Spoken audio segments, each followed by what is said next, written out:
Korku türünün yıllardır yeniden çevrimleri ve klasik devam filmleri korku türünü besliyor. Cadılar Bayramı, Candyman ve Texas Testere katliamını tekrar ilgi odağı haline getiren bir dalga yarattı. Tam her şey yoluna girmiş gibi görünürken, Şükran Günü ve Kalp Gözleri gibi yeni korku filmleri boşluğu doldurdu. Ta ki Sessiz Gece, Ölümcül Gece geri dönüp herkesi şaşırtana kadar. Başrolünde Halloween Ends'ten Rohan Campbell'ın yer aldığı bu yeniden çevrim, tartışmalı 1984 yapımı orijinal filmi yeniden yorumluyor. Birçok yönden bilindik bir hikayeye yıkıcı bir bakış açısı getirmeyi başarıyor. Ancak benzersizliği, modern korku ve gerçek suç hikaye anlatımında tekrar eden bir sorunu da yansıtmasına yol açıyor. Sessiz Gece, Ölümcül Gece, orijinalinin yeniden tasarlıyor ve işe yarıyor. Orijinal 1984 yapımı Sessiz Gece, Ölümcül Gece, Noel Baba kılığındaki bir adamın ailesini öldürmesini izledikten sonra, yetişkin olduğunda yaramazları cezalandırmak için Noel Baba kişiliğini kullanan Billy adında bir seri katilin hikayesini konu alan karanlık bir filmdi. Yeni versiyon, orijinalinin çerçevesini yansıtıyor ancak Billy'yi daha sempatik kılan ve hatta aşkı bulmasına olanak tanıyan yeni bakış açıları ekliyor. Bu, çok daha uzun sürebilecek, eğlenceli bir müthiş Noel Baba ve Bayan Noel Baba dinamiğini ateşliyor. Orijinal Billy rahatsız ediciyken, Campbell'ın etkileyici performansı sayesinde bu versiyon çok daha katmanlı. Hem korkutucu, hem nazik, hem de çelişkili bir karakter. Ve bu, Halloween Ends'deki Corey Cunningham rolü nedeniyle eleştirilse de, oyunculuk becerilerinin sorun olmadıktan çok daha uzak olduğunu kanıtlıyor. Yine de yeniden çevrim, orijinalini tanımlayan psikolojik ağırlıktan uzaklaşıyor. Burada yaramaz, birinin kelimeyi yorumlamasıyla çarpıtılmak yerine gerçek anlamıyla kullanılıyor. Noel temasına rağmen bunun bir tatil korku filmi olması gerekmiyordu. Filmin hikayesi yılın herhangi bir zamanında gelişebilirdi.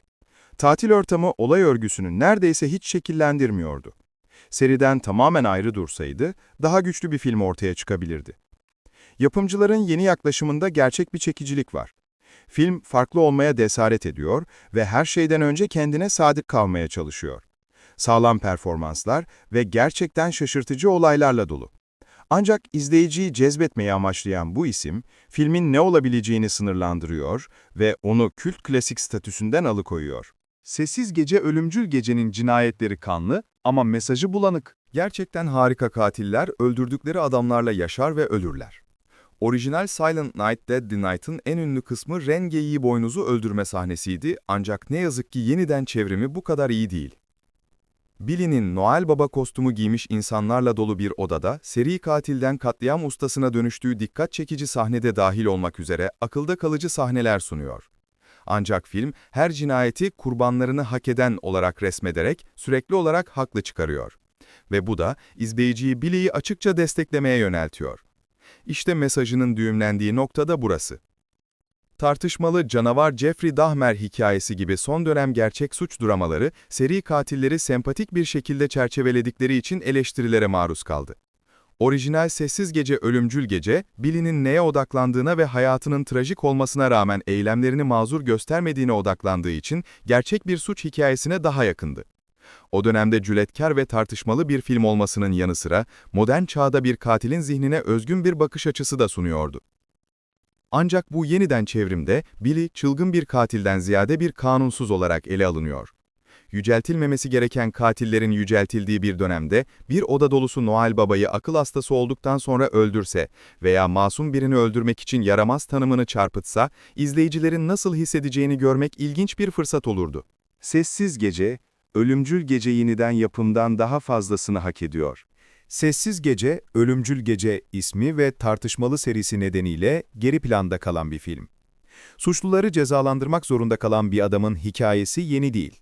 Ancak korku türünde, özellikle de izleyiciler katili desteklemeye hazır olduğunda hala taze hissettirebiliyor. Çoğu zaman katili desteklemek, masum kurbanların ölmesi anlamına gelir ve bu da çoğu zaman tuhaf şekillerde gerçekleşir. Bu özellik, Sessiz Gece, Ölümcül Gece serisinde çok daha az yaygındır. Ancak bu filmde, katili desteklemek tamamen haklı ve birçok yönden rahatlatıcı olabilir. Ancak bunun slasher'ların kendi başlarına ikon haline geldiği bir dönemde tam tersi yönde ilerleyen kült bir klasikle bağlantılı olması göz önünde alındığında, yeni versiyon kaçırılmış bir fırsat gibi duruyor. Silent Night, Deadly Night bir kez daha dengeleyici olabilirdi ve izlenmesi kolay olmayan, karanlık bir tatil korku filmi sunabilirdi. Sonuç olarak, bu yeni Sessiz Gece, Ölümcül Gece'nin ana fikrinin seriye bağlı olması gerekmiyordu. Tatil serisinin geçmişte tuhaf yerlere gittiği düşünüldüğünde, bu versiyon biraz daha gerçekçi ve karşılaştırmaları imkansız kılacak kadar taze ve özgün olabilirdi. Bunun yerine film, nostaljiyle geri planda kalıyor ve izleyicileri daha önce olanları hatırlamaya zorluyor. Ve bu versiyonun tüm hikayenin özünü kaçırdığı hissi uyandırıyor. Bu, yalnızca filmi hayata geçirenlere değil, aynı zamanda hikayenin potansiyeline de haksızlık. Korku yeniden çevirimleri çoğu zaman başarılı da olabilir, başarısız da. Sessiz Gece, Ölümcül Gece gibi bazıları tam ortada biter. Taze, eğlenceli, harika ölüm sahneleri ve kolayca desteklenebilecek bir öncül sunar. Ancak aynı zamanda, öncesinde olanlarla ve ardından gelen beklentilerle bir ağa takılıp kalmış ve gerçekten sorunlu bir ana karakteri katil bir antikahramana dönüştürmüştür. Sessiz Gece, Ölümcül Gece, Noel için izlenmeye değer iddialı bir film. Ancak bir yeniden çevrimin ötesine geçip kendi ayakları üzerinde durması gerekiyordu. Sessiz Gece, Ölümcül Gece, 12 Aralık'ta sinemalarda.